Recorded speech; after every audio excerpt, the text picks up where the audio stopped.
Hey Carter, hope you're having a good summer in San Diego. Thanks for your work in week two. Thought I'd send you a quick reply video here.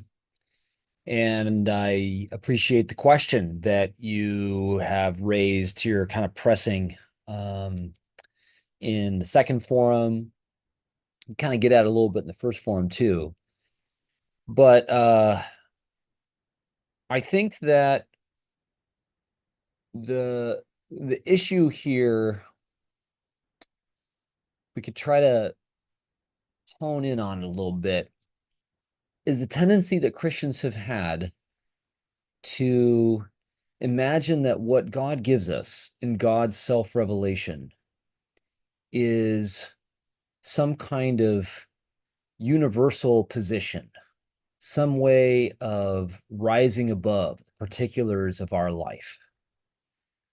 And this has often taken the form of treating ethnic particulars, gender particulars, whatever is like the going category as secondary or subordinate, maybe even irrelevant to uh, who we are as God gives God's self to us, as God discloses God's self to us.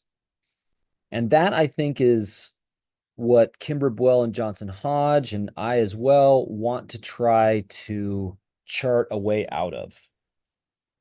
And instead, to recognize that Paul is engaged in a kind of Judaization of people.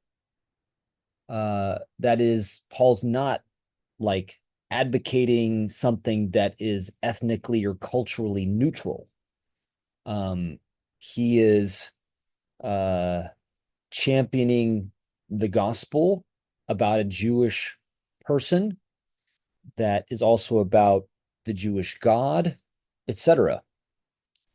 But the caveat there that's so important is that we don't want to overly essentialize that. It's not like um, the sort of Jewish particulars of Jesus in shaping us uh, simply uh, dissolve everything that doesn't fit the Jewishness of Jesus and turn us into a kind of homogenized copy of something.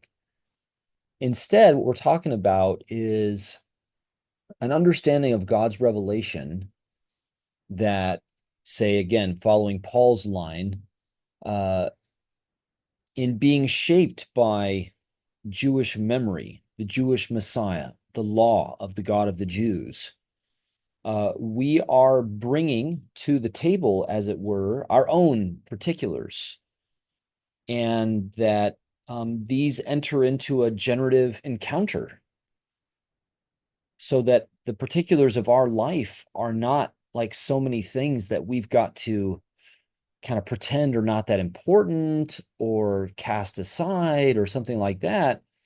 It's who we are, who we bring to the table, as it were, but open to being formed by others, formed especially by Jesus through others.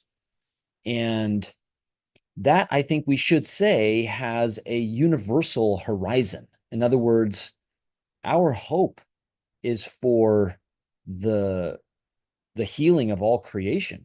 This is going to become explicit in Romans 8. That's what our bodies are groaning for.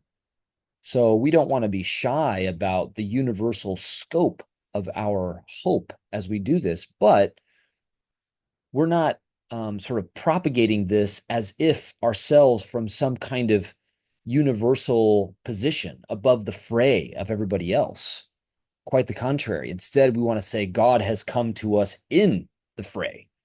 And our hope, which has this universal scope, we maintain only through the embrace of God's self giving in the particulars of our life.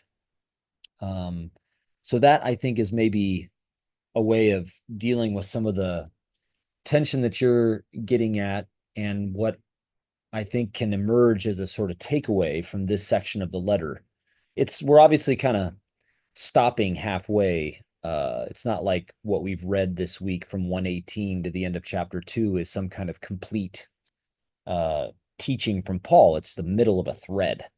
So in some ways, we've got to keep going to get at what we want to take away. But I hope that what's already clear, at least with this stuff about kind of concern about a universal position, that is that Paul is saying that the particulars of people matter, the particulars of Jesus matter, the particulars of God matter.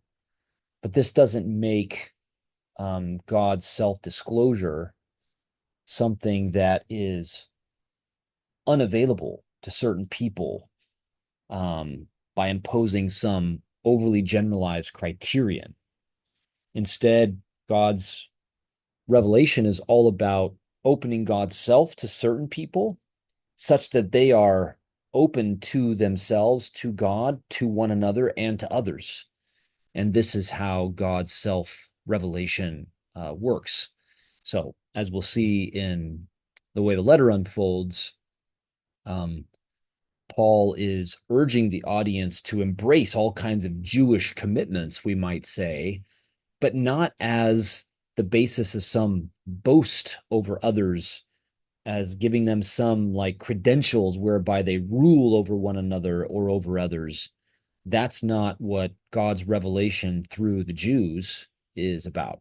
Instead, it's about the way that God has uh, sort of inhabited a certain intergenerational history that has now embraced the audience and is continuing to embrace others more widely through what the gospel is doing. Feel free to reply if you want to keep this going a little bit, but appreciate some good, thoughtful responses in week 2.